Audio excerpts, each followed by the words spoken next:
How to pin a chat on WhatsApp.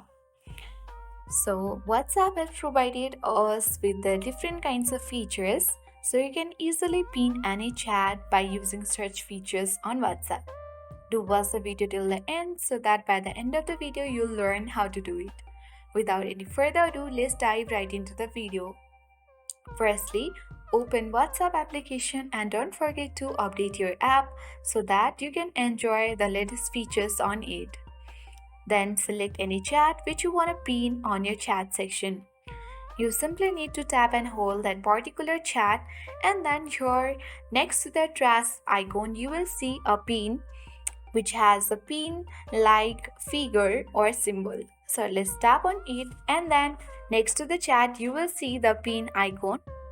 So that is how we can easily pin a chat on WhatsApp. If you wish to unpin it, you can again tap and hold it and again select the unpin icon at the top, and that's how we can easily pin a chat on WhatsApp.